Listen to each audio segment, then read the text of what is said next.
America అధ్యక్షుడు ఎప్పుడు ఏం చేస్తాడో తెలియదు, ఏం మాట్లాడుతాడో కూడా తెలియదు. తాజాగా ఇప్పుడు మరో యుద్ధానికి తెరలేపారు ఆయన.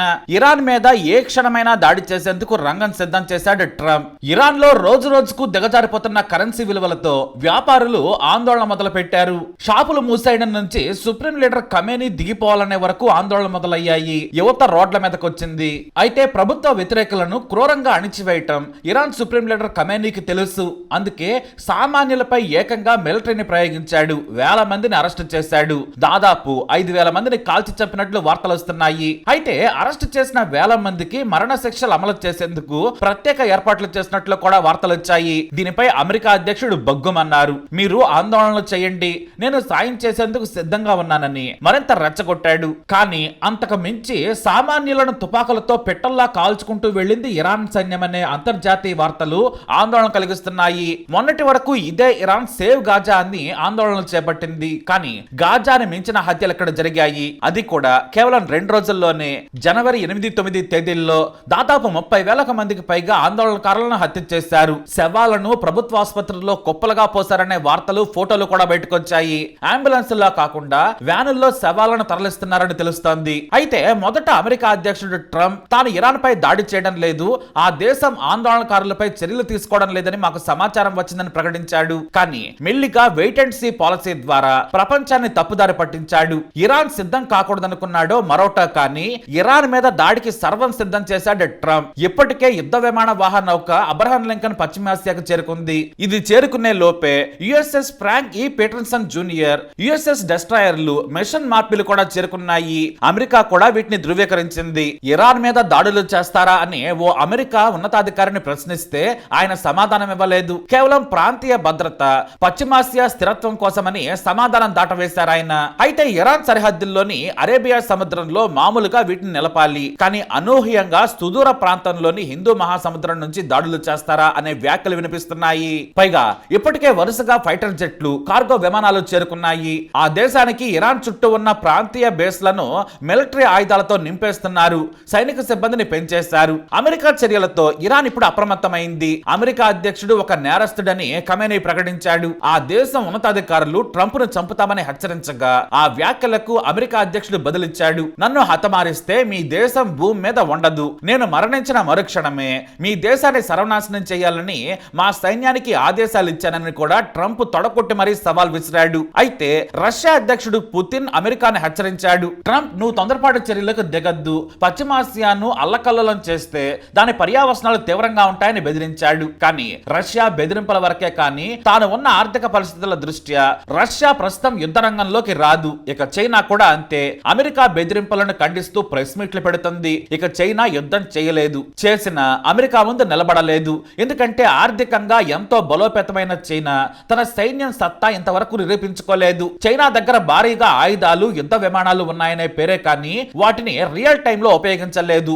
ఉపయోగించే ధైర్యం కూడా చెయ్యదు. ఎందుకంటే చైనా చాలా తెలివైంది. రక్షణ, పలుకుబడి, సత్తా కంటే కూడా ఆర్థిక రంగం మీదే దృష్టి పెడుతోంది. ఇక అమెరికాను సవాల్ చేసేవారే లేరు, చేసినా బ్రతికి బట్ట కట్టలేరు. అమెరికాకు దాదాపుగా G7 దేశాలు మద్దతు పలికాయి.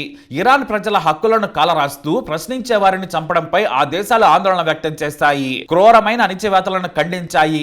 ఇప్పటికైనా ఇరాన్ ప్రజలకు మానవ హక్కులు, స్వేచ్ఛను ప్రసాదించాలని డిమాండ్ చేశాయి. అయితే ఇరాన్ మీద దాడి చేస్తే కలత చెందాల్సింది అరబ్ దేశాలు. కానీ ఆ దేశాలు మాత్రం అసలు పట్టించుకోవడం లేదు. తుర్కియా పరోక్షంగా ఇరాన్ సరసన నిలబడ్డా కూడా అమెరికాను ప్రశ్నించలేదు. ప్రశ్నిస్తే ఆ దేశ అధ్యక్షుడికి కూడా వెనుజులా దేశ అధ్యక్షుడికి పట్టిన గతే పడుతుంది.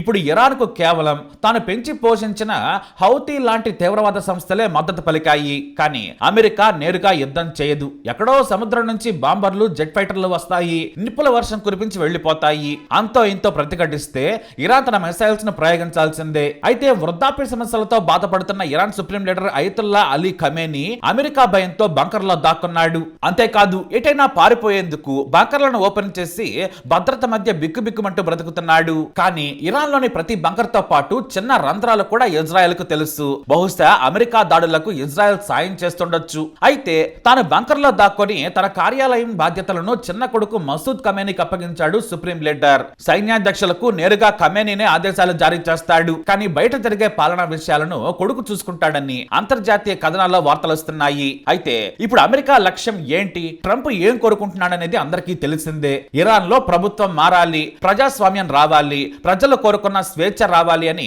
ఓపెన్ గానే చెబుతున్నారు. నేను మీకున్నానని ఆందోళనకారులకు ఆయన పిలుపునివ్వడంతో పాటు ప్రభుత్వ ఆఫీసులను ఆక్రమించుకోమని ట్రంప్ పిలుపునిచ్చాడు. దీంతో ఇప్పుడు ప్రజలు రోడ్ల మీదకు వచ్చారు. ఆడవాళ్లు జుట్లు కట్ చేసుకుంటూ బురకాలు విసిరేసి ఆందోళన మొదలు పెట్టారు. బహిరంగంగా సిగరెట్లు తాగుతూ ఇస్లాం పాలనను వ్యతిరేకిస్తూ ఖమేనీ దిగిపోవాలంటూ తమ మనసులోని మాటను చెప్పేశారు. కానీ అమెరికా రాలేదు. కాకపోతే ఖమేనీ ఎంతో మందిని ఓచకోత కోసి చంపాడు. ఆ సంఖ్య ఎంత అనేది ఎవరికీ తెలియదు, ఒక్క అమెరికా ఇజ్రాయెల్ కు తప్ప. ఇజ్రాయెల్ లో వేల మంది మొసాద్ ఏజెంట్లు ప్రతి నిమిషం సమాచారం ఇస్తారు. కానీ ఈ విషయాలను ఇజ్రాయెల్ ఇప్పుడు బయటకు చెప్పడం లేదు. అయితే ఆందోళనకారులపై చర్యలు తీసుకోనని చెప్పిన ఇరాన్ ఆ తర్వాత ఓచకోత కోసిందనే కోపంలో ట్రంప్ ఉన్నాడు. దీంతో ఇప్పుడు బాంబుల వర్షం కురిపించేందుకు సిద్ధమయ్యాడు ట్రంప్. అంతేకాదు ప్రజల ద్వారానే ఉద్యమాన్ని రేపి ఇరాన్ లో పాలకులను మార్చాలని భావిస్తున్నట్లు అంతర్జాతీయ విశ్లేషకులు భావిస్తున్నారు. ఇప్పటికే ఇరాన్ లో ఆర్థిక పరిస్థితులు దిగజారాయి. కరెంట్ ఉండడం లేదు. $1 కు 15 లక్షల రియాల్స్ కు కరెన్సీ విలువ పడిపోయింది. ఒక అరటి పండు కొనుక్కోవాలంటే బస్తా నిండా డబ్బులు ఇవ్వాల్సిన గడ్డు పరిస్థితులు వచ్చాయి. అందుకే లిమిటెడ్ స్ట్రైక్ చేయొచ్చని అమెరికాలోని నిపుణులు పలు మీడియాలో కమెంట్స్ చేస్తున్నారు. అమెరికా దాడులు చేస్తే ముఖ్యంగా ఇస్లామిక్ రెవల్యూషనరీ గార్డ్స్ మిలిటరీ స్థావరాలు, ఇంటెలిజెన్స్ బిల్డింగ్స్, కమాండ్ సెంటర్స్ తో పాటు పలు ఎయిర్పోర్ట్ల మీద బాంబులేసే అవకాశం ఉందని చెబుతున్నారు. దీని ద్వారా మళ్లీ ప్రజల్లో ఆందోళనలతో ఇరాన్ లోని ఖమేనీని దించేయాలని యుఎస్ ప్లాన్. కానీ రోజుకు 1,00,000 మందినైనా చంపే కసాయితనం ఇరాన్ సుప్రీం లీడర్ లో ఉంది. అలాంటిది లిమిటెడ్ స్ట్రైక్ తో తాను అనుకున్నది సాధ్యమవుతుందా అనేది ఇప్పుడు అసలు ప్రశ్న.